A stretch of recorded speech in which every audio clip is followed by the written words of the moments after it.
All right, we are officially recording here on Thursday afternoon, so everybody will have the replay. September 23rd. September Right. 23rd, second day of fall. Yeah, it's definitely fall here in St. Louis. This is lovely. Oh, it's great. Yeah, we had soccer last night with the girls. Long sleeve sweatshirt, short sleeve shorts. It was actually that was Tuesday night. We have a game tonight. Yeah, it was. What did I do last night? I know I was outside, but yeah, it's been fantastic. Yeah, we have a tournament game tonight, so that'll be great. 7:40. Yeah, we had not this cool weather for the Ryder Cup this past weekend. It was hot, hot, hot. We had our black jerseys as well, black hats, black jerseys. Kind of felt that a little bit, but they're Link Soul Anza performance wear, so they were super lightweight. So. Shameless plug. Shameless. Shameless plug. Shameless. That's No, ridiculous. but it was awesome. So I know we talked about this last week. Went down there to Old Kinderhook in the Lake of the Ozarks, and 24 of my good buddies, some guys that have kind of filtered in over the years, but it was incredible. The course down there is awesome. Just being able to stay and play on the property was super cool. And yeah, we were there Friday, played Friday just for fun. Had dinner there that night at the trophy room on Friday night out on the patio or out on the deck, and then played our event 27-hole Ryder Cup style on Saturday, and then did the patio again for dinner. It was phenomenal. Had cottages on the course, like right by the first tee box. Pretty Nice. sweet. Kind of the Yeah. Sweetens Cove setup that we're getting ready to deal with here. Right. Yeah, I mean, Sweetens is it'll be interesting to see what that setup is exactly. I remember seeing the house as I drove in last time, but it's kind of on your way in. It's not like right there. But then we are doing the no laying up house too, which is right off of the first green. So yeah, it's going to be a pretty sweet setup there as well. Totally different style of golf though. Obviously, Kinderhook is kind of a championship style course, where Sweetens Cove is, it's a bit of a carnival on the greens, but just incredible. The whole thing there is incredible. So that'll be fun.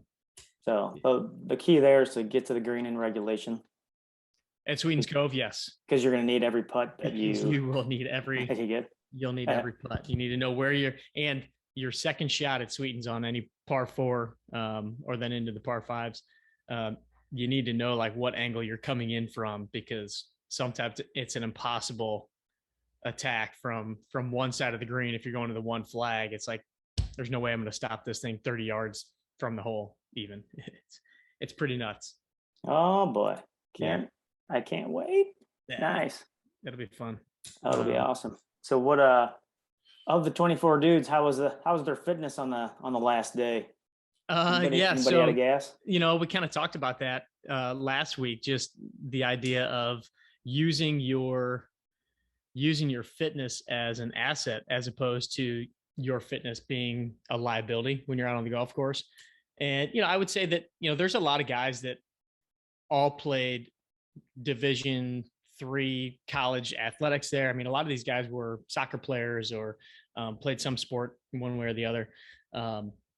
But, some have kept themselves in better shape than others. And some, I would say, yeah, they were able to use their fitness to their benefit. And some, it definitely deterred them. Now, also what they did, I'll include myself, what we did over the weekend, just the eating and the drinking and things like that, just naturally what you do on a guy's trip, that all plays into it as well. So, by the end of 27 holes, some guys are dragging, some guys are just like, God, let this get over. But yeah, some guys, they definitely utilize that to their advantage. I think I mentioned to you, Tim, one of my good buddies. He came down Thursday night with me. We went down a night early, him and a couple other guys, and I hadn't seen him in a while. I hadn't seen him in probably a good 6 months, maybe even a year since I've seen him. And the last time I saw him, he was a little heavier, and he's taller than me. He's about 6 foot, 6'1" maybe. Good golfer, but last time I saw him, he was just kind of following that the path of guy with a corporate job and not really doing any kind of workouts or anything like that. And was probably a good 30 pounds overweight, and he looked great. And Whoa. I was like, dude, what are you doing these days? And so we had a good conversation about, he started doing that 75 hard program. Right. And for anybody that's watching the call, if you don't know it, you can look it up. It's Andy Frisella, who is really a guy from here in St. Louis, has this program called 75 Hard, and it's really kind of caught wildfire. But it's a fitness program, but it's a mental toughness program. There's all these different pieces to it, but really it's clean eating, clean drinking, exercising every day. All the things that we really promote here. And so we were just talking about his experience and not drinking, and so he was drinking non-alcoholic beers down there, and this is like one of the weekends that if you're gonna get after it, you're gonna get after it down there. And he was staying on the program. He said he's doing a little bit of a modified version of it, but I played with him Friday, and he was just crushing a ball. He was playing really well. He was hitting, it's funny, all of his irons, he was hitting like 10, 15 yards further. And at one point he's like, dude, like, it's so weird. Like, you wouldn't think that just doing this stuff, like not drinking, eating really well and exercising. He's like, I feel so like clear out here. Like mentally, I feel clear. I'm hitting the ball better. Like, he's like, it's weird. All these things are just clicking. And I'm like, that's it. Like, I think that's our mission. It's not so much, you got to be working on these specific technique things, and you got to be doing all this stuff to improve obviously your skill level is a huge piece of playing better golf. But I think our piece in this whole game of golf, this whole world, is like that part. Like, how do we help guys realize, like, yeah, when you decide to kind of put that effort in, that those things just start to kind of click. I mean, being in great shape doesn't mean that you're going to be a great golfer. We've said that time and time again. But take yourself and get yourself in better shape, more mentally clear.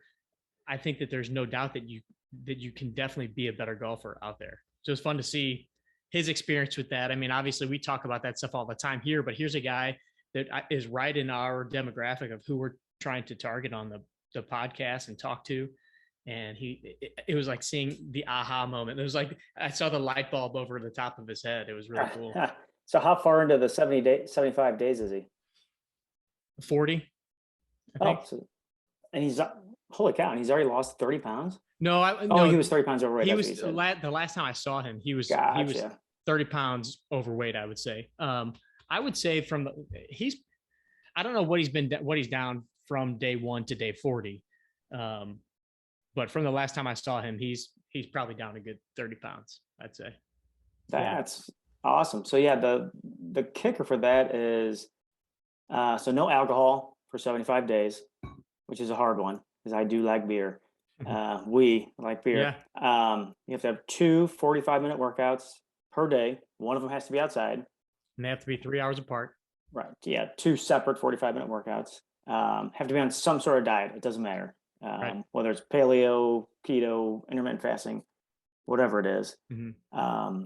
Read 10 pages of something every night, like a book, not a magazine. Yeah. Yeah. No Mad magazines for that. I think it's really pretty simple, but and then like one of them is just like taking a picture of yourself. So it has to do with like just checking all these boxes every single day too. It's not just about the fitness stuff. It's about like scheduling, planning, all of those things. And it's, that's kind of what we did a little bit with, this small group of guys that we did with what we called the Forge back around Lent, and started with, me initially giving up booze for Lent and then wanting to kind of take it to another level. And I knew all about 75 hard. So I was like, oh, let's maybe tie this into our golf crowd a little bit. And so we just did it as a small group. But I really do think that, maybe first of the year, we do a version of this for our crew.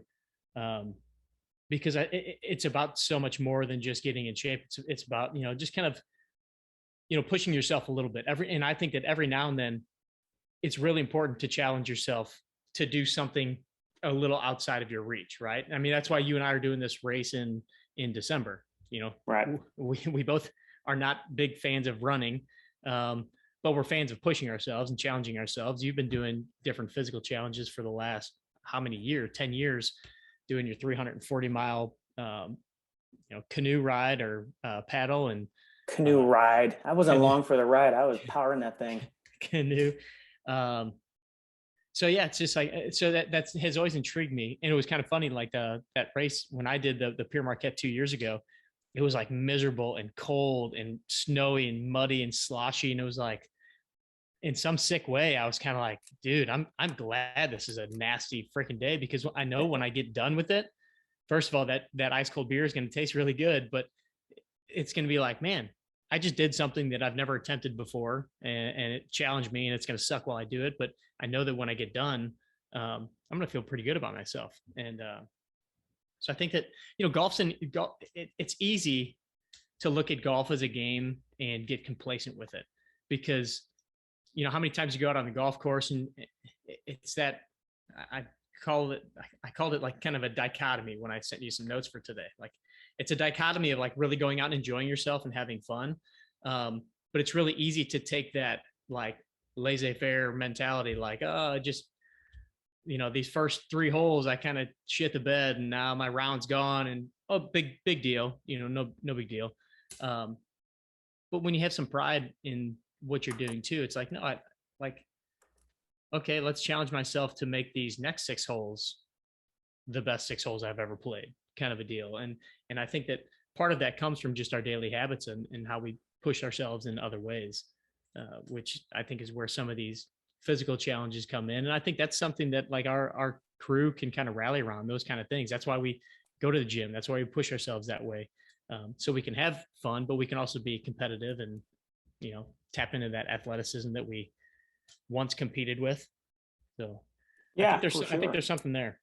Well, yeah, and like back to Tim and actually all those guys, and really guys our age, 45, and really just golfers in general, always grew up playing, not necessarily golf, playing something. So everybody is an athlete that we golf with. Obviously some better than others, but then like your buddy best Tim, all he did was get into shape. Well, all you're doing is just kind of bringing out that athleticism that you already have. So you have the skill that the God-given skill, but just doing those simple things that's huge. Yeah, and it's so freaking simple. I know we've talked about this 1,000 times. A couple of years ago when I first started doing the daily motion, I know the exact hole when it started clicking. I'm like, oh my God, why am I swinging so much better? What have I been doing? mm-hmm. I hadn't been doing anything different except the daily motion. And then it's like I felt, I was, my backswing was so much further back and was just nothing was creaking and cracking. It's so simple, but I wish we had. Oops, I wish there were some sort of magic pill that people could get results right away. Yeah, just to feel it, just to have that little glimpse. Right.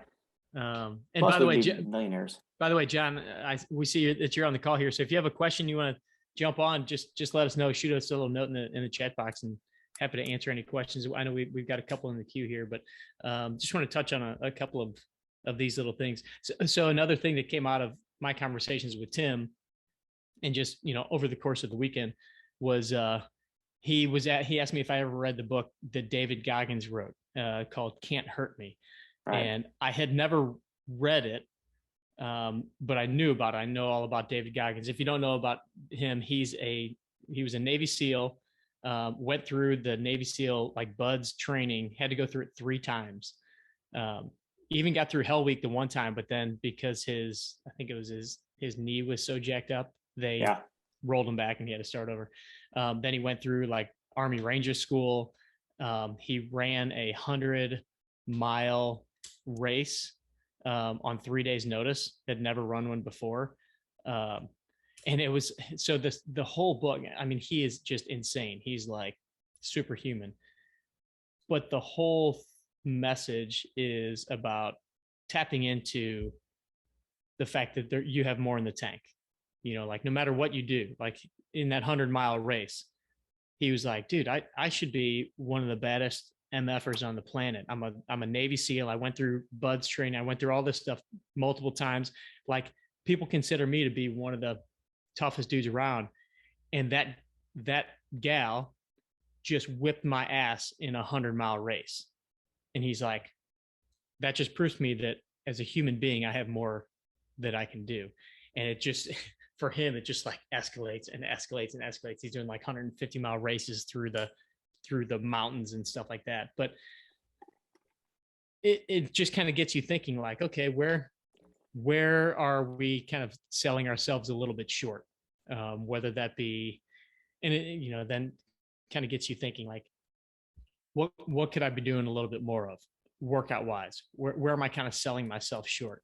And you just start to get a little bit competitive like that. So even just this week, after listening to that, I listened to the book the last couple of days, and it's like, man, I'm pushing my workouts a little bit harder. I'm eating a little bit cleaner, and all of those things. But like he says, it's like, that's great. You're going to get motivated by listening to this book, but until you like really decide to do something, kind of like a program like we we're just talking about, something like that, like eventually motivation goes out the window, and then you start kind of chiming in your head, like you start chirping, like, oh, why are you doing this? Why are you pushing yourself? So you got to kind of get over that other voice that's in your head.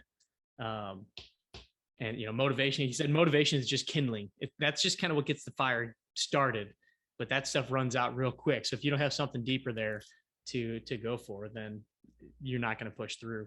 And so I think that's, we use golf a lot here at 18 Strong to help persuade guys, guys that maybe haven't been in the gym for a long time, or guys that have been thinking about getting back on track. We use golf to kind of bring them in, to encourage them to do that. But it's got to be about more than just your golf game too. I think it's got to be about, first playing the game of golf for another 10, 15, 20, 30, 40 years, but all the other stuff that you want to do too. Yeah, it's I've read all kinds of Tony Robbins stuff and motivating books and stories like that. Kendra actually read that book, my wife, and she loved it. So I listened to him on Joe Rogan. Mm-hmm. But he's right. It's, how many times have you done it where you've read a book and like, oh my God, I'm so motivated to do whatever, and it peters out pretty quickly. So right, there is a bigger thing, and that is kind of how leveraging golf works for me, where I know all right, I don't really feel like doing this today, but I'm playing, like for us, I'm playing tomorrow morning, so it's gonna affect how I play, and it's what really helped me. It's such a silly thing, is starting to, for years and years, I never really kept score at golf. Just I'm like, oh, I'm just out to have a good time. But then I started treating it like a sport, and that competitiveness gets back in. Now I'm on the GIN, the GHIN thing, and it makes a huge difference. You get pissed, and it's good. When you're out there, you make a bad shot, like, oh, God damn, I hit one in the woods. There's a stroke. There's another stroke. How am I going to get this back? And it's just tapping into that athletic, mindset that we all grew up having. And that never goes away. I don't care who you are. You may think that it does. I'm a little less competitive than I used to be, but there's a point where I watch my buddy make a good putt and I lose the hole, and I'm like, screw that guy. I can't stand that guy right now. Well, that's the thing about these Ryder Cup events, member guest events, whatever it is. When you have that little bit of competition, and I think especially when you have a partner too, we're seeing it this week with the Ryder Cup, the real Ryder Cup, not the old Kinderhook Ryder Cup. But we were out there, and we're all out there having a good time, partying it up with buddies at night and everything. But like, you get out there and you got two guys versus two guys, like, yeah, most of the time. In fact, it was funny. I played against two guys that I didn't really know the first 18 holes. It was me and my buddy Matt, and we played these other two guys. So we were pretty cordial with them, but obviously we were competitive, and Matt's pretty fiery. But then, we go and you play two buddies that you do know, and it's like, all right, I want to take these guys down, and all of a sudden sometimes it gets a little quiet, it's not as chummy. And, but when you don't perform the way that you want to perform, it really does irk you. Like I did not play great Friday when we were playing our practice round. And I'm like, dude, like what is going on? Like, so next year I got to put some more prep in to make sure that this doesn't happen. I want to come out and crush all of these guys. And so I think that there's a way to tap into a little bit of all of it. The enjoyment of it, being grateful that you're out there. You know, we talked about that with the lost art of putting, lost art of golf guys, that, you know, like you have to remember that you love the game while you're out playing the game. Half the time guys get pissed when they're out there. But at the same time, you have to be a little bit fiery and competitive if you want to reach any sort of a next level. And I think that, you know, one way that we can do that and foster that is through what we do off the course with, you know, our diet, our nutrition, our mental game work. And I think that, you know, when we do this Forge next year, I think that it's going to be a pretty cool and unique way for guys to maybe have an off-season program that isn't just about their physical. It's kind of doing a little bit of all of it. Yeah, I'm looking forward to it. So going back to, you know, like these challenges where you had that email about, it's just a great way to kick off some sort of exercise program, just to kind of get you off the couch, get you moving, whatever it is. So you did the, like our version of the 75 hard, you know, the Forge 40 kind of beta tester. And you got down to what, like 9, I'm going to put you on the spot here, like 9%. 9% body fat. Right. Yeah. So that has been what, April? You quit doing that, or May, I guess. Let's see. Yeah, whenever Easter was. So April. So where are you right now? Body fat wise? Yeah. 11 to 12, probably. Okay, so you didn't lose a ton. No, it's not like one of those yo-yo diets where you are, I can't eat a carb, otherwise, you know, my life's gonna be over. And then you can do that for 3 weeks, you lose a bunch of weight, and then whoop, you fall off the wagon and you are a disaster again. Yeah, I mean, that's the thing. Like, it could be for somebody, because if you don't then take some of those habits and continue with them, and I've heard Andy talk about this on the podcast. He's like, if you do 75 hard and then you stop, like, get ready for some serious depression, because like all of a sudden you went from like kicking ass for a long period of time. You're at you're physically looking your best, you're feeling your best, your mental clarity is incredible. But if you just go back to the old shit, then like all of a sudden you now realize like what you're capable of and what you could do. And I think that that's where people can really kind of go off the rails, is, you know, because it's hard. It's hard to eat clean. It's hard to go no alcohol. It's hard to do all these things and sustain it. But it's really weird, because when you're doing it, you feel how you can tell that you're firing on all cylinders, and you can tell that you're like stepping up your game and you're feeling great and all these good things are happening. And then it's almost like and I'm speaking from experience, when you stop doing something like that and then you just kind of let it all slide and you start drinking again, or, you know, drinking to excess, or, you know, like you just realize that, fuck man, this stuff is not serving me at all.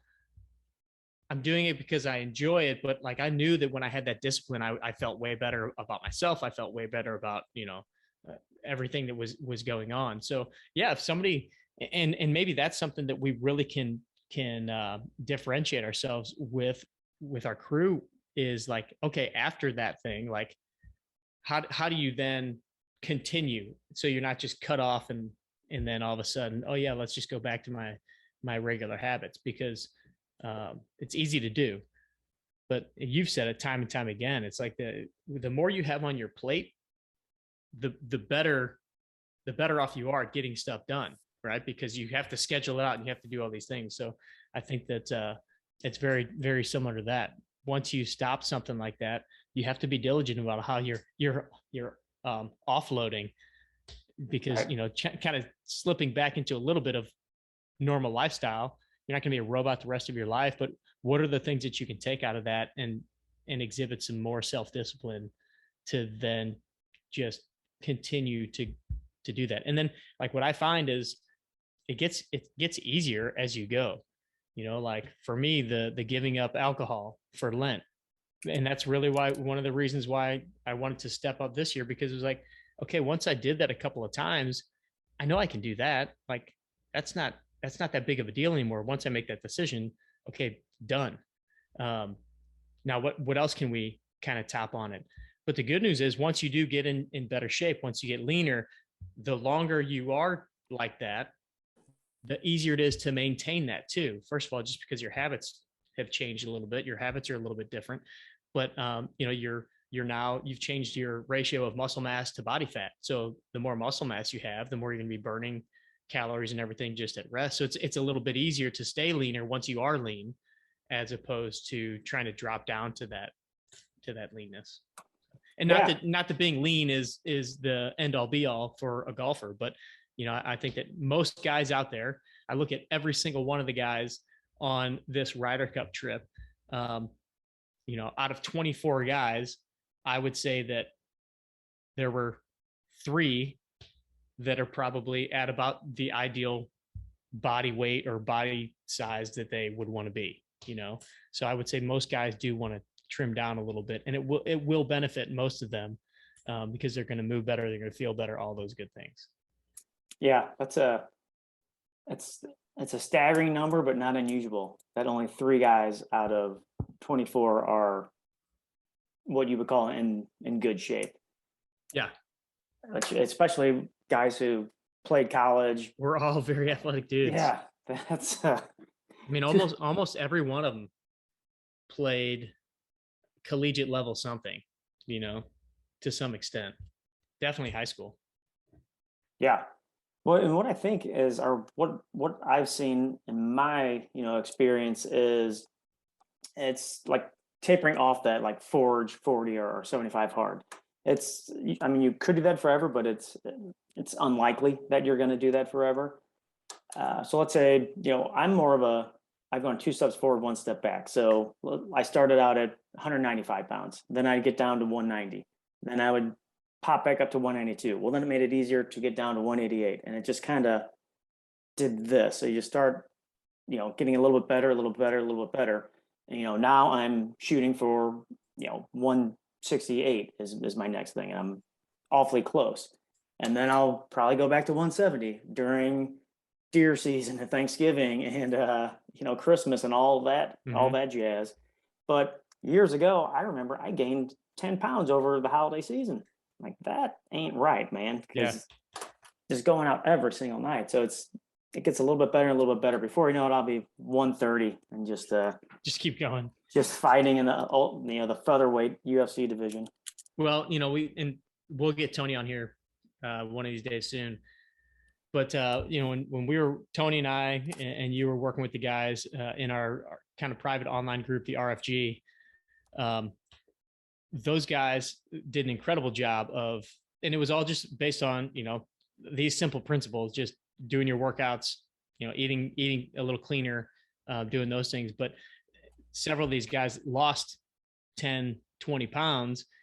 And then we talked about this whole thing too, like kind of have your set, like once you get down to your goal or even below what your goal was, like it is okay to relax and lay off the reins a little bit, but have an idea of where that tipping point is again, like have a set number. So if it's your weight, let's say for you, like 185, like if you start seeing the scale tipping towards 185 or 180 or whatever your number is, 175 now. Okay. Yeah. So 175, then it's like, all right, I know what I need to do. I know what I have done to now reel this back in. I gotta go back on my intermittent fasting, or I gotta really be good about, laying off the crappy carbs and starchy stuff like that. Or I got to go back to, no snacking or no booze or whatever it is. You now have these tools, but like for me, I would say that I don't really look at my weight all that much because I'm almost a guy that is trying to bump my weight up, but like body fat percentage wise, like if I get up to 14 or something like that, it's, and for a lot of guys, 14 would be like their ideal number. But for me, it's like, all right, I know that I'm kind of letting things slip a little bit. So let's dial it back in and let's challenge myself a little bit. Not that that's what I necessarily want to do, especially if it's around, holidays and stuff like that. But it's like, all right, you have that point, have that goal, and, just don't cross it. And once you start to get close to it, start reeling things back in. And I think that's a good way to look at it. Yeah, that just comes with experience, which actually we had getting into the questions. Yeah. Somebody 31 minutes in. Yeah, well, they all kind of tie in together. Yeah. It actually makes it easy because the emails that you send and that we get, we're already talking about what they are, and a lot of the questions kind of start to revolve around that kind of stuff. So one of the questions we got was, what diet should I use? And it hurts me to even say the word diet because the industry has made it so terrible just so that they can sell a bunch of stuff. And I guess, I mean, we know the answer. There's no one answer, but I guess, how did you kind of figure out what works for you? Man, I tried a lot of different things. I mean, I tried some pretty extreme things, at one point, what do we call it? The meat and oil diet. Like I basically just ate meat and fats for, a couple of weeks or whatever with some minimal veggies. I like to think that most people like if you really use common sense and ask yourself, okay, what should I be eating? It's going to revolve around a few staples. It's going to be good, solid protein. For me, that's going to include meat, red meat, lean meat, chicken, fish, all of that stuff. I have no qualms with a plant-based diet, but if you are doing a plant-based diet, you just really need to make sure that you can get all of your nutrients and get your proteins in, which can be kind of hard. And that's where you can, supplement with other things too. But your basic diet really should be some sort of good quality protein, like we just talked about, lots and lots of veggies. That's where I see a lot of people just neglecting. If you throw, on your plate, if a quarter of your plate is protein, I want half of your plate to be veggies. And then for me, I've found that I work pretty well with having minimal carbs, not super low carb. I mean, I've even over the past year or so, I've been bringing in a little more things like some potatoes and rice and things like that, just because I feel like I feel a little bit better, and it hasn't really changed my body composition all that much. But I mean, really trying to stay away from as much processed stuff, and we really encourage our guys. So when we did this RFG program, a couple of the rules that we had for them that we called our non-negotiables were just no snacking. So, limit yourself to 2 or 3 meals a day, which also makes you just kind of plan those out a little bit. You can't, if you're only getting 2 to 3 meals a day, you have to kind of know what are in those meals. We also say eat veggies at every single meal. So, that's 3 times a day where you have some sort of veggies on your plate, carrots, peppers, broccoli, spinach, whatever that might be. Drink lots and lots of water, and, like stay away from a lot of the processed stuff. With those guys, we didn't even get into the counting of calories and all that stuff until we had them try that for several weeks. If they were still struggling with that, one of 2 things was happening. Either they were cheating and they weren't really doing it, or they were possibly just overdoing it on, the amount that they were eating.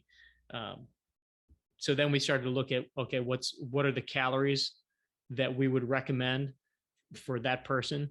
And, if you're looking to lose some weight, I think we kind of went by like your calories should be your body weight times 10 to 12. And then we looked at how much protein they were taking in. That's one of the big things that people miss out on their diets is they'll look at their calories, and calories, they say calories is king, but then once you are staying within that caloric intake, then if you look at your protein levels, we would say initially start out with like 30% protein, 30% of your calories being protein. And if you're doing that, most people are going to start to see things change. I was just talking to my neighbor. Funny enough, he's doing the 75 hard program too. And, but he's never tracked his calories. He's never done any of that stuff. And so we were just talking, and he's like, hey man, like any suggestions on the diet stuff?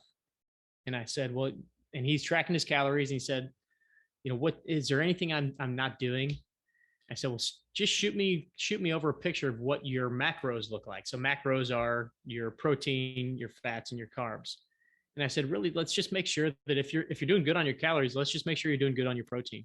And I said, try to be between like 30% to 40% protein of your total calories. And he shot me a screenshot back, and he was at like 10% for the last couple of weeks. Like, dial that up. It doesn't really matter all that much what your fats and your carbs are going to be, as long as you're hitting that protein mark of 30%. So do that, and then get back to me in a week or two, and we'll see what needs to change. And so everything's been pretty good for him since then. But those are kind of the big things that I focus on. Just kind of a common sense diet first. Don't eat shit. Don't overeat. Drink a lot of water, lots of veggies, good protein. Like alcohol is tons and tons and tons of empty calories, but they're delicious and tasty calories. The best calories. But then, if you're trying to dig a little bit deeper, just look at the calorie intake and kind of figure out what you need as far as your baseline based on your body weight and stuff like that. And then if you're dialing that in, then look at your protein. Those are kind of the steps that we would take. Yeah, and I really think the key is like lots of veggies, because that's what keeps you full. Almost every freaking diet is so restrictive all the time. Whether it's your calories are so low, and then you can do that for a couple of days, and then you're starving by the fourth day or fifth day, whatever it is. Or I'm so tired of eating just meat, like on the keto diet. Like I need something. That makes a piece of fruit taste delicious. Oh like yeah, it's a candy apple. Yeah, and I would even say, we talk about the no snacking, but if you're going to snack on carrots or you're going to snack on bell peppers, go for it. Like to me, that's not a snack. That's just adding on. So like I would say that would be a good way to. Sometimes snacking is just simply boredom eating, right? And so if I can have you boredom eat something that's healthy, that's going to be good. And then another thing that Tony said in one of our calls with the guys was, if you're going up for seconds, like go for seconds of the veggies, or, whatever your side of veggies is, instead of going and getting another whole piece of chicken or another hunk of steak, right. It's super. And I'm guilty of that all the time. Like, of course, I'm a carnivore at heart. So going up and, getting a whole nother chicken breast or whatever is, I don't think twice. But, if you're looking to to lean out or lose weight, like get your second helping of the veggies, and then give yourself a little time, give yourself a little time to realize that you're not really hungry anymore. Right. So what's kind of I talked about an apple. How much fruit I don't eat a lot of fruit, to be honest with you. I'll have like a handful of grapes, here and there, but I don't, because I don't know if it makes me hungrier or because they are higher in sugar. That's the deal. So what's your policy on that? Yeah, I think it kind of goes on an individual basis. For a while I was in the camp, like I ate hardly no fruit because of the sugar. But again, that's when I was really kind of focusing on like my body composition and like trying to get, and I did that because again, it was one of those challenges, like mental challenges. Like I've never been below 10% body fat. So let me get there. And I worked with Tony pretty closely. And, once we dialed some things in, it's like, all right, like one of the last things we'll do is just like take out some of the fruit that you're eating. Right now, I'll probably eat, I don't know, 4 servings of fruit a day. Just depends on the day. Sometimes I'll use fruit, like some berries and Greek yogurt and a little scoop of protein, almost as as a dessert, but just because I need to get those calories in too, and that protein in. Um, Fruit and veggies, like overeating fruit and veggies is not going to be my big concern, especially if let's say like our buddy Pat, uh, Pat Big, L. big Pat L. Big Pat. He knows who he is. Yeah, he knows who he is. Um, he's not like fruits and veg, like eating too much fruit isn't going to be his problem. Eating too much Big Mac is going to be his problem, like, so I'm okay with being lenient. It's, you just start to kind of dial in and get a little pickier and a little pickier and a little pickier. First thing I would start off with is like, hey, what's like one or two big things that we can either add or subtract? Big thing would be, adding vegetables. A big thing to subtract would be like, let's just get rid of some snacks and let's kind of start there. Start with your meals and just make sure they have veggies. But yeah, like fruits do have more sugar in them. So fruits and vegetables are not the same thing. We always say fruits and vegetables together, but you should be eating way more vegetables than you are eating fruits. Yeah, I think this this is a good inspiration for coming up with a guide like that. That Nerd Fitness thing where, okay, you're starting here. Let's say you're eating like Pat L, and Sorry, okay, Pat. right, and this is like the perfect example is our buddy Bill, who goes with us on Friday. Yes. He just eliminated soda, and he lost and he's not a big guy. He's shorter than I am, so he's probably, I don't know, 5'6", 5'7". Mm-hmm. Lost 10 to 15 pounds in a month and a half, just cutting out the soda. So like step one, slowly cut out this. Okay, you did that. Now cut out this. Now replace this with this. So I think that that would be a good thing just to show the progression of like how you get from baby steps. Yeah, exactly. Where I was 206 pounds at some point in my life, and now I'm trying to get down to 160. 165, I think, is where 160 is too low for you. 160 is very too low for me because these big bones, I guess. I think 165 is probably my that's a good spot right there. That's my good bikini weight. So that's about 8 pounds to go. I have to work with Tony on that. But yeah, I think that would be just a cool, just something to give to our crew if they want. I wrote it down. It's right there. Cool. All right. So yeah, I mean, really there is no right answer to what diet should I use. Start there and then kind of dial it in. And you know what? I mean, so many things have screwed me up where, you think peanuts are like a healthy snack, which they are compared to like, get that dog out of there, which they are compared to like tortilla chips, but they're not really that great when you have too much of it. Yeah, I mean that's where for one example, yeah, we've kind of been in society. We've been kind of taught to snack healthily. Well, let's maybe stop the snacking, and right. Because there are a lot of things that we think of as healthy, or we see these here's your 100-calorie snack or whatever. But I think that there's better ways to do it. But yeah, even having some of those things on there, like what's better than what on that guide would be kind of cool. Yeah, that's cool. I was on a website, and you type in whatever fast food place where you are, and it'll give you the real healthy options. Just because it's a filet fish is probably a bad example, but like grilled chicken sandwich, this might not be that great depending upon where you are. Right. So I don't know what website that is, but it's out there. Yeah, I forget. I remember that too.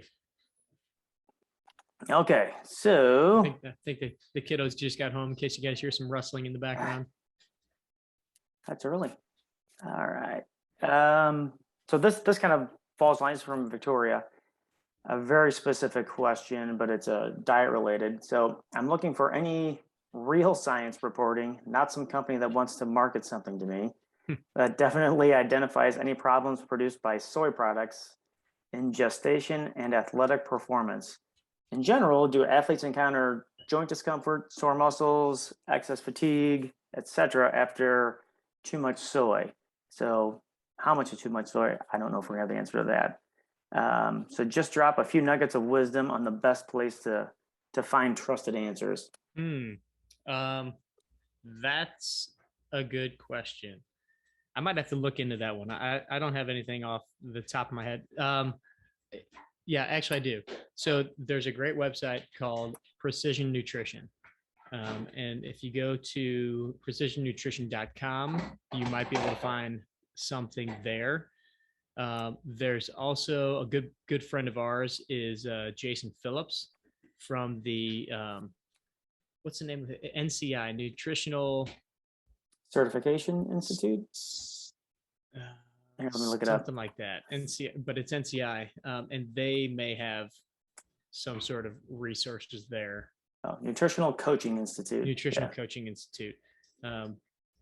Those would be two. Those are kind of two really good organizations. They're almost competing organizations, as a matter of fact, but they're two organizations that are very well versed in research and nutrition science. So, and maybe we could even shoot Jason a note, see if he has any insights for us.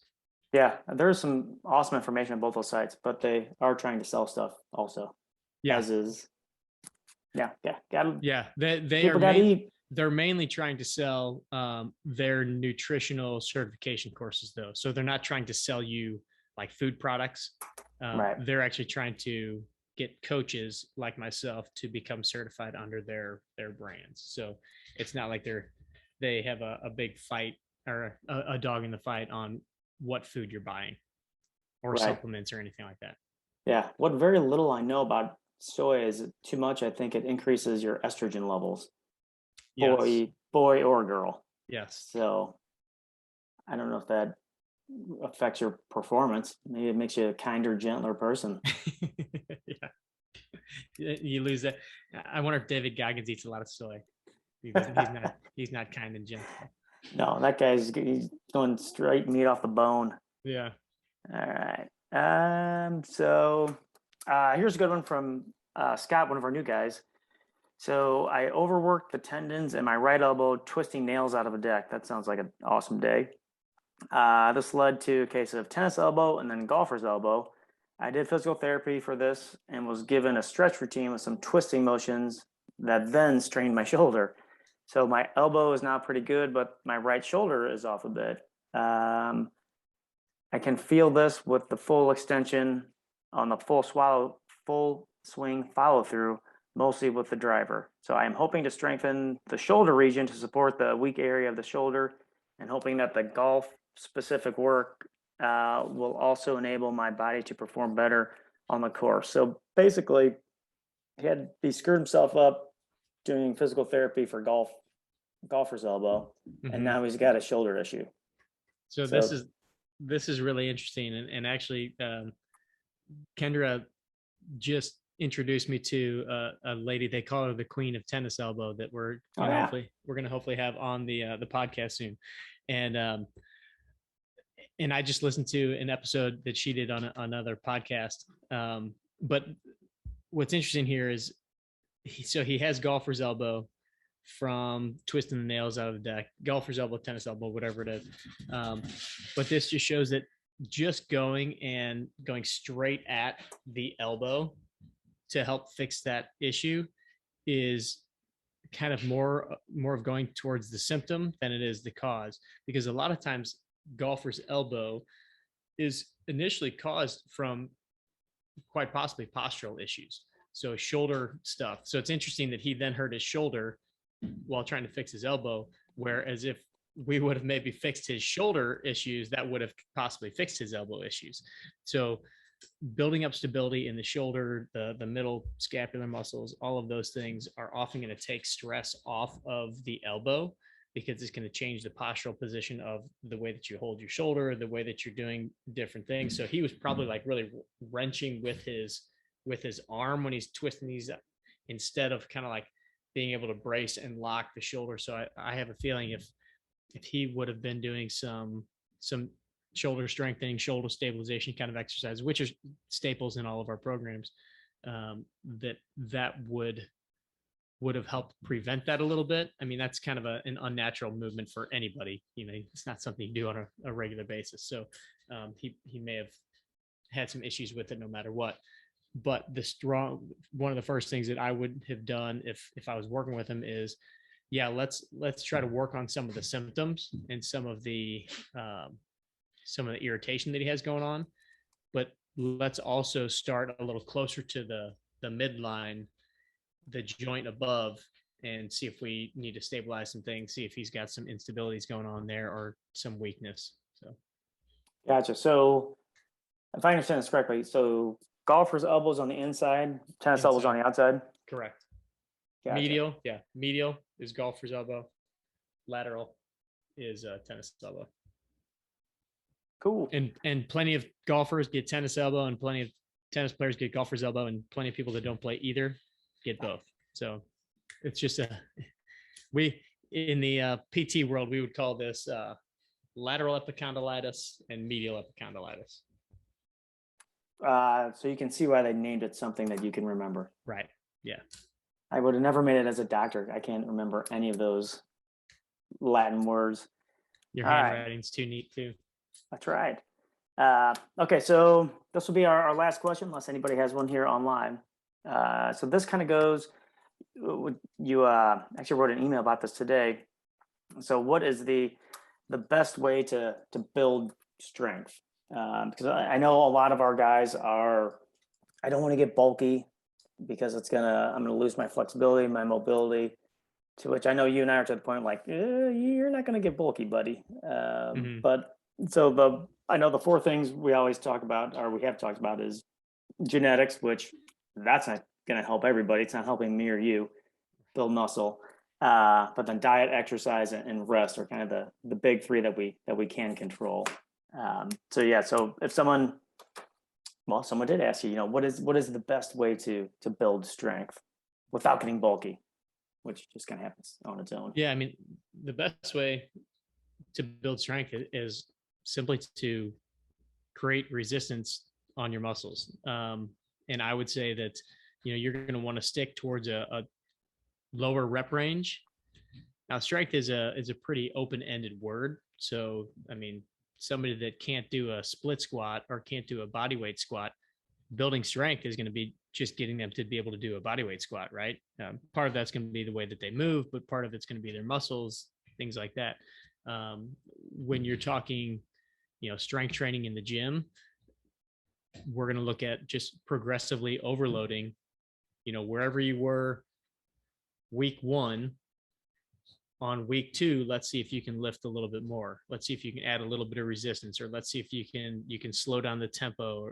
So it's about always kind of like changing a variable to make it a little bit harder, because that's the way that you build strength. We break our muscles down, they rebuild a little bit stronger. We break them down, they rebuild a little bit stronger.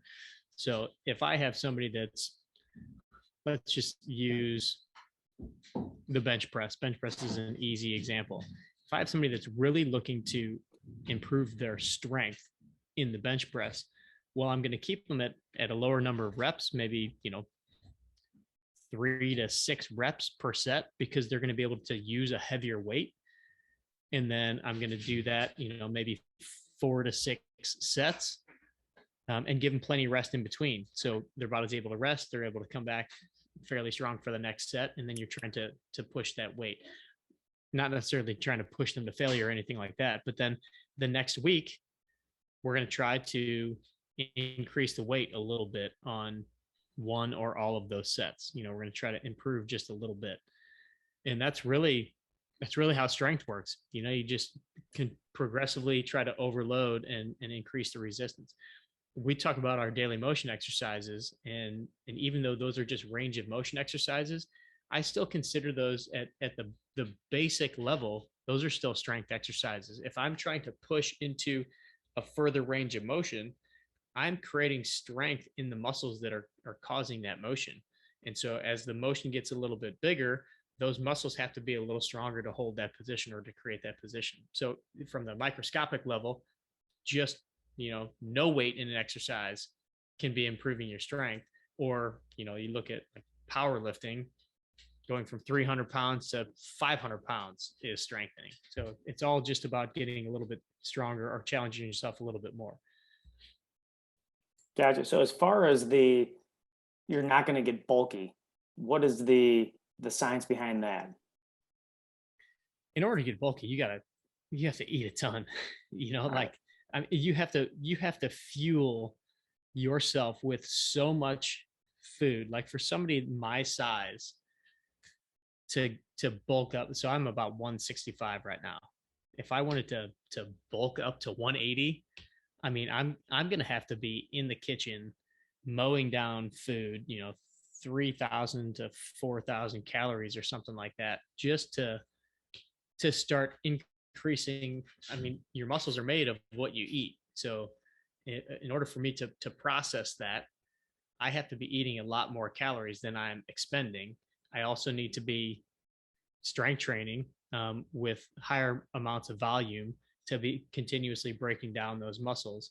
And it's a long process. I mean, ask any guy that's been trying to bulk for the last 10 years how hard it is, and unless you're a teenage boy who's loaded with testosterone and eating, eating your fridge, like everything in there, it's hard to bulk. So, I mean, people that become overweight, that's more of a concern than getting too bulky, I would say.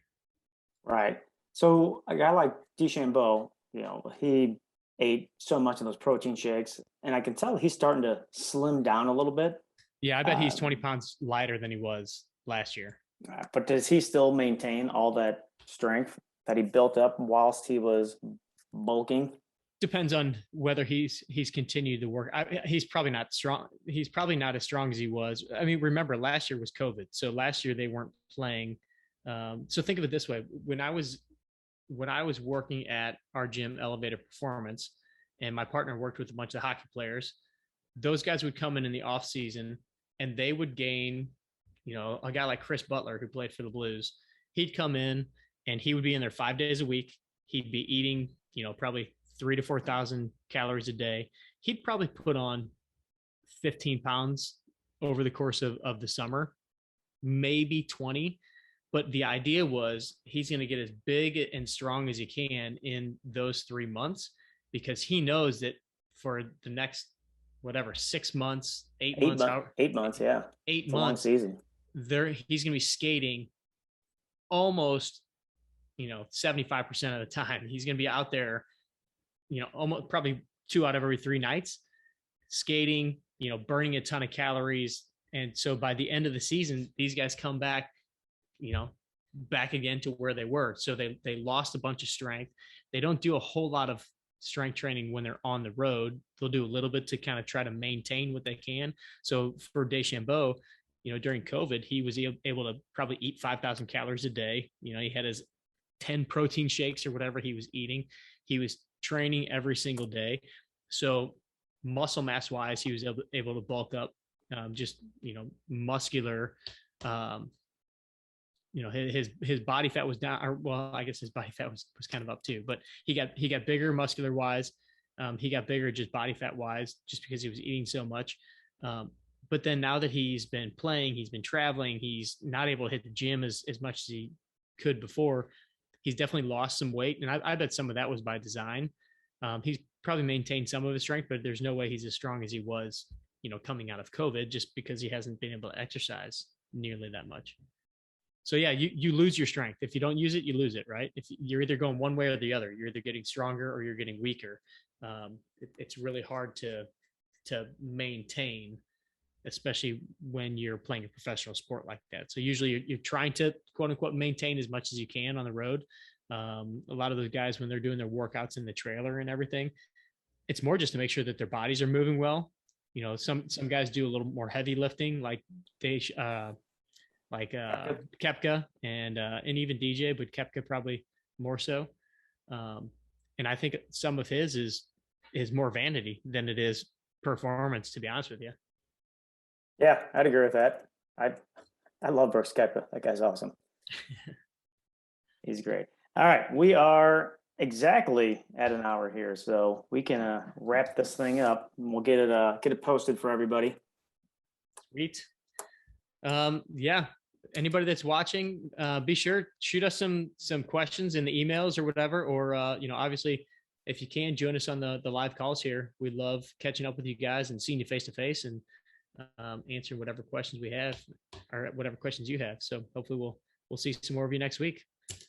All right. Thanks much. We'll talk to you guys soon. All right, guys. Take care. Stay strong.